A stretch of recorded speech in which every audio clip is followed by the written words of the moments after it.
मिल रहेगी क्योंकि ये वाली कटी कर रही है। उस केस में हम एनालिसिस कर सकते हैं कि हम एक मशीन और लगा दें। तो ये होती है आपकी बॉटलनेक सिचुएशंस, ठीक है। तो इन सारी चीजों को हम एनालिसिस कर सकते हैं अपने प्रोडक्शन सिस्टम को रियल टाइम में एग्जीक्यूट करने के पहले। तो जो भी हमारे एरर्स होंगे वो रेक्टिफाई होंगे, उसको मिनिमाइज कर सकते हैं। So I'll show you a demo okay, how a production system can be done digitally and analyzed with the help of this Siemens plant simulation.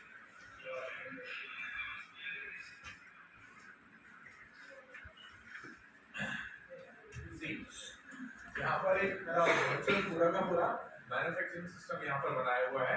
अब इसको मैं रन भी कर सकता हूँ।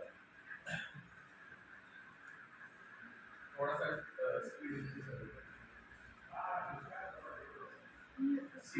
तो हमारा जो भी प्रोडक्शन सिस्टम प्लान कर रहे थे उसको हमने रियल टाइम में बनाने के पहले पूरा का पूरा वर्चुअली एग्जीक्यूट कर लिया। यार यू कैन सी कि आपका जो रॉ मटेरियल है वो यहाँ से आ रहा है, इस तरीके से आएगा। यहाँ पर रोबोट्स हैं, पिक एंड प्लेस रोबोट्स है, वो कन्वेयर बेल्ट के ऊपर उसको ट्रांसपोर्ट करेंगे। देन हमारा पूरा का पूरा मटेरियल अपने अपनी शॉप्स में जहाँ जहाँ रिक्वायरमेंट है, मल्टीपल ऑपरेशंस हो रहा है, लाइक ड्राइंग हो रहा है, पेंटिंग हो रहा है, सारे सारे प्रोसेस होके यहाँ से वेयर हाउस में जाके लॉजिस्टिक्स। इस तरीके से हम पूरा का पूरा प्रोडक्शन सिस्टम को वर्चुअली बना लिया। अब यहाँ पर सपोज मान लीजिए हमें कुछ ऐसा लगता है कि हमने प्रोडक्टिविटी देखी, यहाँ से हमें पूरा का पूरा डेटा मिल जाएगा कि कौन सा स्टेशन आपका कितना परसेंट एफिशिएंट है, एक एक स्टेशन जो आपका है वो कितना एफिशिएंट है, उसमें आइडल टाइम कितना है, कितनी देर वो खाली रहा है। तो सारा का सारा आपको जब डेटा मिल जाएगा तो आप उस हिसाब से चेंजेस कर सकते हैं। That will increase your productivity. तो रिसेंटली जैसे मारुति सुजुकी कंपनी का नाम सुना ही होगा आप लोगों ने, मानेसर में उनको अपना प्लांट का एक्सटेंशन करना था। तो एक्सटेंशन करने के लिए उन्होंने पहले वर्चुअली एक्सटेंड किया कि हम किस तरीके से अपना एक्सटेंशन कर सकते हैं with the help of this plant simulation software. Okay, next we have that is process simulation. Process simulation की मैं बात करूं, मुझे कोई भी रोबोटिक ऑपरेशन है, सपोज मैं कहूँ मुझे एक वेल्डिंग ऑपरेशन करना है, एक बड़ी सी इंडस्ट्री में मुझे एक प्लेट के ऊपर वेल्डिंग करना है, तो उस वेल्डिंग को मुझे करना है रोबोट की हेल्प से। तो रियल टाइम में करने के पहले मैं पहले देखूंगा कि रोबोट मेरा सही तरीके से वेल्डिंग कर पा रहा है कि नहीं। अगर मल्टीपल रोबोट्स का यूज कर रहा हूँ तो वो कोलाइड तो नहीं हो रहा है। अगर रियल में वो कोलाइड कर गए तो हमारा बहुत बड़ा नुकसान हो जाएगा, या गलत स्पॉट पर वेल्डिंग कर दी तो नुकसान हो जाएगा।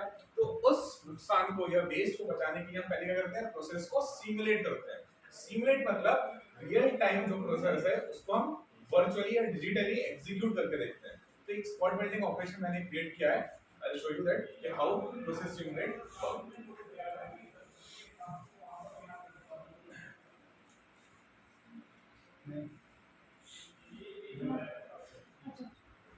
तो हियर यू कैन सी यहाँ पर मैंने सेटअप किया है, ये प्लेट है, इस प्लेट के ऊपर मुझे वेल्डिंग करना है। तो this is the complete simulation process of process simulate.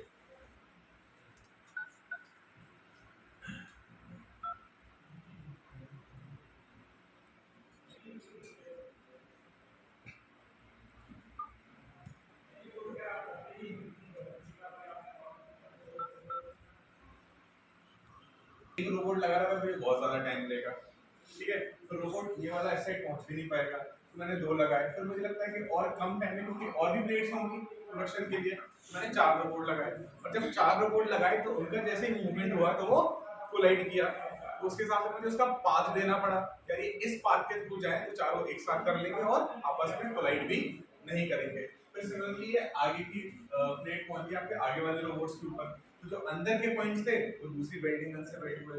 ये सारा का सारा अगर मैं रियल टाइम में करता तो कितनी सारी प्रॉब्लम्स आती, डिटेक्शन करना पड़ता है एरर को, फिर प्लेट खराब होती, रोबोट भी खराब होते, टकरा जाते, तो कॉस्ट आपका बहुत ज्यादा वेरी कर जाता है इसमें। तो इसलिए मैंने क्या किया, पहले के मैंने सिमुलेट कर लिया। अब मुझे पता है मुझे रियल टाइम में रोबोट्स के साथ कैसा प्रोग्राम देना है, क्या पाथ देना है रोबोट को और कैसा ऑपरेशन करवाना है, तो मैं टेंशन फ्री ये काम कर सकता हूँ।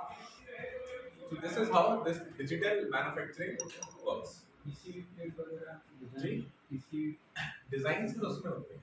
यहाँ पर हम मैन्युफैक्चरिंग की बात कर रहे हैं, ऑपरेशंस की बात कर रहे हैं, रोबोटिक ऑपरेशंस जो रहते हैं तो उनका हम सिमुलेशन कर रहे हैं। किसी का जो मैन्युफैक्चरिंग है, ठीक है, उसके लिए भी कर सकते हैं। हाँ सर, अगर आप रोबोट्स वहाँ यूज कर रहे हैं, जैसे वो आपने यूमी रोबोट देखा था, जो ह्यूमन कोलैबोरेटिव रोबोट है, अगर वो वेल्डिंग कर रहा है तो उस रोबोट के डिजाइन को इसमें इंपोर्ट करेंगे और उसके साथ साथ एनालिसिस करेंगे। तो बेसिकली हमें इसमें काम करने के लिए डिजाइन पहले हमारे पास होना चाहिए, तो डिजाइन को हम एज इट इज इसमें इंपोर्ट करते हैं, उसमें काइनेमेटिक्स रहती है, फिर उसको हम तो जो भी रोबोट्स हम यूज करते हैं वो जो कंपनी मैन्युफैक्चर करती है अलॉन्ग विद इट उसके डिजाइन हमारे पास आते हैं, तो इसके तरीके से हम सिमुलेशन कर सकते हैं। ठीक है, next we move to SOT lab.